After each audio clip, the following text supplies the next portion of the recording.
Biztosan megéltétek már, gyerekként vagy felnőttként, akár többször is, hogy elérkeztetek egy küszöbhöz, amelyet átlépve új emberré változtatok át. Új emberként pedig egy új világ kapui nyíltak ki számotokra. Mikor kicsi voltam, láttam egy mesét, amiben szerepelt egy gyönyörű szép pillangó. És amikor megláttam, akkor azt éreztem, hogy át akarok változni azzal a pillangóvá. Nagyon komolyan gondoltam, oda is mentem anyukámhoz, és mondtam neki, hogy eldöntöttem, hogy pillangóvá változok, ezért ne ijedjen meg, ne lepődjön meg, hogyha másnap reggel nem talál az ágyamba, mert ha majd egy pillangót lát a vállán, akkor az én leszek. Eljött az este, nagyon izgatottan lefeküdtem az ágyamba, de tényleg nagyon vártam, hogy mi fog történni. És egyszer csak az éjszaka folyamán így a hátamba elkezdtem érezni valami furcsa érzést. Szó szerint egy fizikai érzet volt, mintha a szárnyaim nőttek volna. Eljött a reggel, ugyanúgy az ágyamban voltam, de valahogy nem voltam igazán csalódott, mert azt éreztem, hogy csoda történt. Rohantam is anyukámhoz, mutogattam neki a hátamat, de biztos nem látszott semmit. Mondta, hogy nem, de ha úgy érzed, hogy ott van, akkor biztosan ott van. Anyukám egy percre sem tántorított el a csodába vetett hitemtől, ami kicsikorom óta a lelkem fontos része. A hit erejét akkor is megtapasztalhattam, amikor 16 évesen átestem egy daganatos betegségen. Megműtöttek, kemoterápiát, többszöri vérátömlesztést kaptam. Nem volt könnyű mindezt megélni. Nagyon furcsa, sok mindenre nem is emlékszem, mint ha törölték volna, de az az érzés a mai napig nagyon erős, hogy a sok nehézség ellenére valahogy ezt az időszakot életünk egyik legszebb időszakaként éltük meg anyukámmal. Nem volt rohanás, csak a saját testemre és lelkemre kellett figyelnem. A figyelem által pedig sokkal tudatosabban ettem és gondolkodtam. Tudatosodott a Teremtővel való kapcsolatunk. A természetet sokkal érzékenyebben meg tudtam figyelni. És egyfolytában együtt lehettem anyukámmal, aki mindent elsöprő hitével és szeretetével végig mellettem volt. De nem csak ő, hanem édesapámmal az élen az egész család, a barátaim, a tanáraim, az orvosaim is hittek a gyógyulásomban, és én magam is hittem. Mindennek köszönhetően ez átsegített az átváltozáson, és valósággal újjászülettem, és hála Istennek most itt állhatok előttetek. A színpad, az éneklés kicsi korom óta szintén az életem fontos része. A népdalok varázslatos birodalmába Sáriné Szebenyi Jutka néni debreceni népi énektanár vezetett be. Megérezhettem azt, hogy milyen 2 lépéssel a föld felett lebegve hazamenni egy fellépés után. Azt éreztem, hogy a dalok szárnyán a közönséggel együtt egy másik világba repülhetek el. S meg kell a búzának írni, s meg kell a búzának írni, ha minden nap meleg íri, ha minden nap meleg íri, s meg kell szívemnek hasadni, s meg kell szívemnek hasadni, ha minden nap bánat éri, ha minden nap bánat éri. S bánat, bánat, be nehéz vagy, bánat, bánat, be nehéz vagy, berik, hogy a szívemen vagy, berik, hogy a szívemen vagy. Bújj ki bánat a szívemből, s bújj ki bánat a szívemből. Elég volt már becsületből, elég volt már becsületből. Kicsi koromban az éneklés mellett nagyon sokat játszottam orvososat is. Jöttek hozzám a képzeletbeli betegek sorról sorra, külön kis mappáim voltak nyilvántartva nevek szerint. A receptjeiket vízipók, csodapókos nyomdával pecsételtem le nagy élvezettel, és sosem maradhatott el a gyors aláírás firkantás sem, ahogy azt a mindenkin segíteni akaró orvos nagypapámtól láttam nap, mint nap. Nagyon élveztem, hogy az emberek bajaira gyógyírt adhatok. De egyszer csak jött egy hír, hogy a Zeneakadémián indul az idén 10 éves népzenetanszék. És teljesen összezavarodtam, nem tudtam hogyan tovább, hiszen a családból eddig végig a polgári foglalkozás fele terelgetett mindenki, de valahogy azt éreztem, hogy hív a Zeneakadémia, hogy oda kell mennem. És az utolsó pillanatban azt az irányt lőttem be magamnak, amit mindig is szerettem csinálni. Az alkotást, az éneklést, a művészetet. És valahogy a végén összeállt a kép. Igazából most is emberekkel foglalkozom, de most a művészet erejével keresem a gyógyírt a szívekre, művészként és tanárként. Képzeljétek, nemrég kaptam egy kedves e-mailt egy külföldi ismeretlen apukától, aki azt írta le nekem, hogy a kisbabájuk nagyon nehezen eszik, keveset eszik. És viszont amikor beteszik neki a videóimat, akkor elkezd enni, megjön az étvágya. Meg voltam döbbenve, amikor ezt olvastam, és nagyon nagy örömmel töltött el.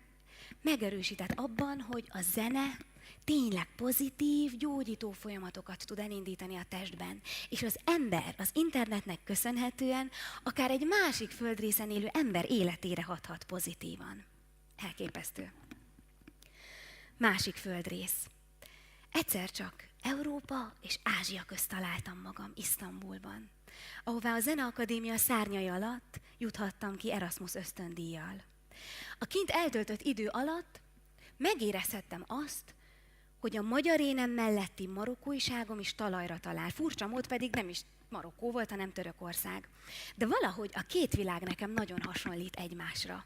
Mind a két helyen magával ragad egyfajta nagyon lüktető energia, egyfajta miszticizmus, és közben egy nagyon könnyed világ.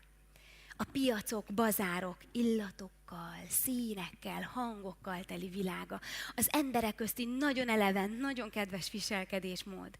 A sarki fűszeres bácsi rózsafűzér, vagy más néven teszbih morzsolgatása.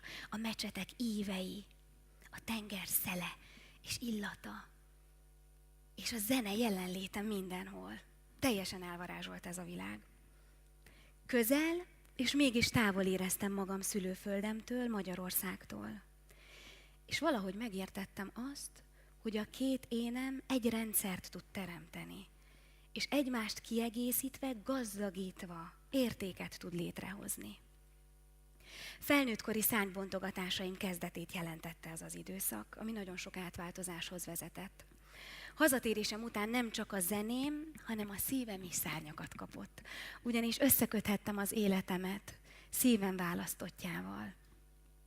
Feleséggé válásom után pedig egy versenysorozatnak köszönhetően ez az új zenei világ testet ölthetett.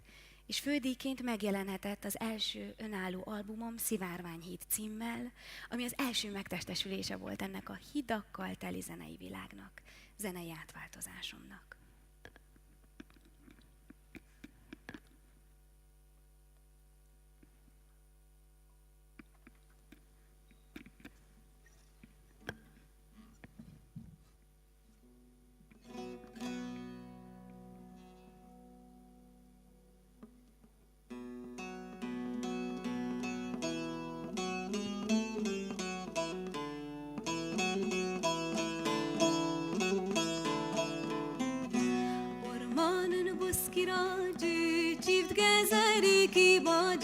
Sahanul szamavlaszam, gújnunda kitúradzső.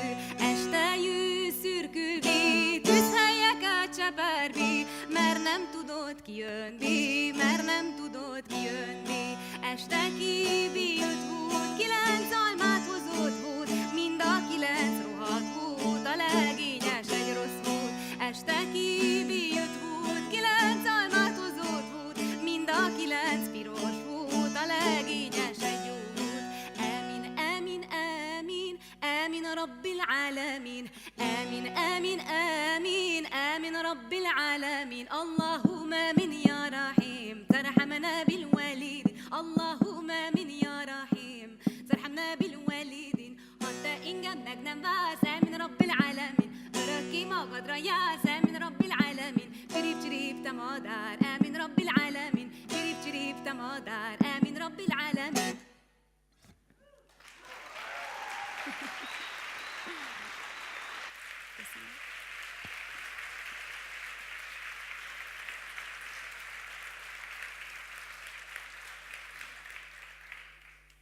Az alkotásnak minden módja foglalkoztat, mert úgy érzem, hogy egy küszöb lehet, egy újabb világ felé. A saját dallamok és szövegek világa is egy ilyen világ számomra. Gyerekkoromban sok verset írtam, és nemrégiben a kezembe került az egyik. És el voltam képedve, hogy milyen nehéz és súlyos gondolatok vannak benne megfogalmazva. Amúgy a betegségem előtti időszakban írtam közvetlenül. És valahogy azt éreztem, hogy át kell fordítanom ennek a versnek a jelentését a jelenre. Segítséggel megszületett az átváltozás dalom. És vele együtt egy lemez gondolata is megfogalmazódott bennem, de nem tudtam, hogy induljak el. Dalszerzés, saját dalok. Tehát eddig nekem népek dalaival volt az utam, akkor most hogyan tovább?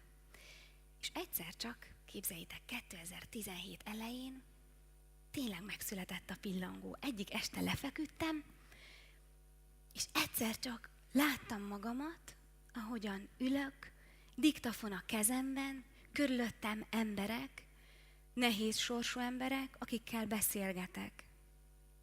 A beszélgetésekből pedig dalok születnek. A dallamok ugyanúgy táplálkoznak a különböző népek zenei hagyományaiból, de mégis vannak benne saját szövegek, saját dallamok. Az álom a megvalósulás útjára lépett, és már nagyon sok szép és megrendítő találkozásban volt részem. Amúgy a beszélgetéseken a változás, a pozitív változás és az átváltozás témáját boncolgatjuk, miközben megismerem a beszélgető partnerem sorsát és gondolkodásmódját. Az egyik legelső beszélgető partnerem a Magyar Máltai Szeretetszolgálatnak köszönhetően egy hajléktalan, 30 éves nő, Niki. Olyan érdekes, ő a sok hajléktalan társával ellentétben egy korty alkoholt sem iszik. És mikor megkérdeztem, hogy mit változtatna meg a világban, akkor azt mondta, működjön kicsit normálisabban a világ. Ne nézzük le a másikat azért, mert szegényebb. Ne általánosítsanak az emberek. Én nagyon is felnézek erre a lányra, aki a sok tragédia, szenvedés ellenére elképesztő erővel hisz a változásban, és tesz is érte. Nikin kívül rendszeresen találkozom egy kamaszsikerpárral, a Pető Intézetnek köszönhetően. Beszélgetek, szintén a Magyar Máltai Szeretetszolgálaton keresztül egy különleges sorsú székelyföldi bácsival, aki nagyon sok mindent mesél magáról, a múltjáról, elképesztő dolgokat. És múzeprogramon keresztül pedig, amit Yehudi Menuhin hozott létre, pedig játszom és beszélgetek szociálisan hátrányos helyzetű gyerkőcökkel. Megrendítő, hogy mennyire mélyen és értően gondolkodnak a körülöttünk lévő világról. És mekkora kitartással, alázattal rendelkeznek a sok nehézség ellenére. Én rengeteget tanulok ezektől a gyerekektől és felnőttektől, ezeken a találkozásokon, ami tele van, sok nevetéssel amúgy, de egyben gyönyörű és nagyon megrázó pillanatok is, amikor meghatódok, és ők is. Gyönyörű találkozások ezek, melyekből aztán dallamok és dalszövegek születnek. Kristóf bejön közepére a körnek, Bendi Mátéhoz kapcsolódik finoman, Bendi Mátéhoz, Erzsó Bendihez, Erzsó hozzám, hozzám Arina, Arinához Vivi, Vivihez Máté.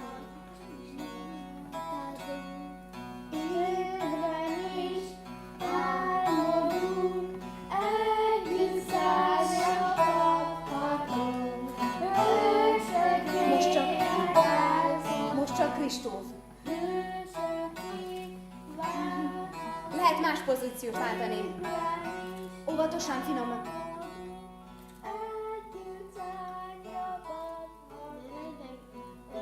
Így szeretem.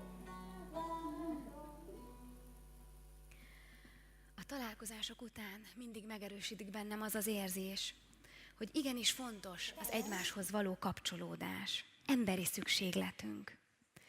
Fontosak az elmélyült beszélgetések, az igazi figyelem egymás felé és a kíváncsiság. Amióta elindult az átváltozás, azóta valahogy sokkal érzékenyebben tudok figyelni a közvetlen környezetemben élőkre. Legyen az a szomszédom, vagy egy családtag, vagy az utcán egy ember, vagy a buszon bárki. Valahogy nekem most kerekebb lett a világ. Én úgy érzem, hogy mindannyiunkban ott él egy fényes szikra, egy melegen, puhán világító lámpácska, ami nem panaszol, nem parancsol, és megmozgat 100 hegyet. És amihez visszanyúlva a pillangónk és mások pillangója is kibújik bábjából.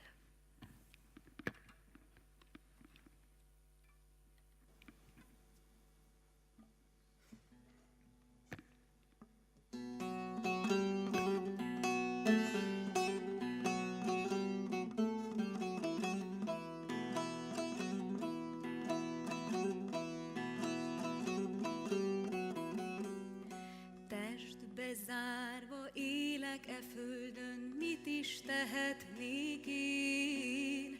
A sok útból mondd, Istenem, melyik lehet enyém? Kedvesem, mondd, mi lesz velem, merre vezet az én utam? Szívemben lakik egy fényes szikra, ez vagyok én magam. Ki nem parancsol, nem panaszol, megmozgat 100 hegyet. Formátlan, de testet öltve, neked nyújt kezed. Vállaidon megtalálhatsz, holnap reggel pillangóként láthatsz. Apró bábból most kibújva, megszülethetsz minden reggel újra. Vállaidon megtalálhatsz, holnap reggel pillangóként láthatsz. Apró bábból most kibújva, megszülethetsz minden reggel újra.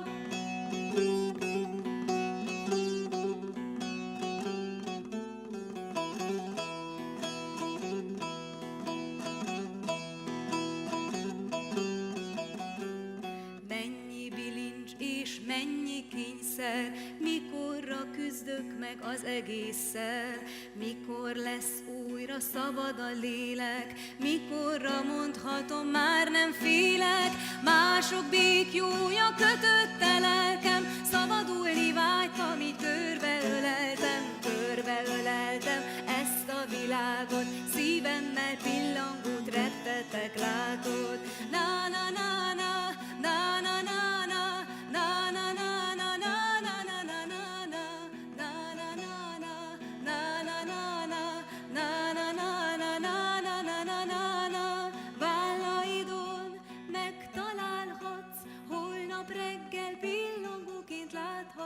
Apró bábból most kibújva, megszülethetsz minden reggel újra. Kezedbe adom, fényemet látod, emeld fel, Istenem, ezt a világot.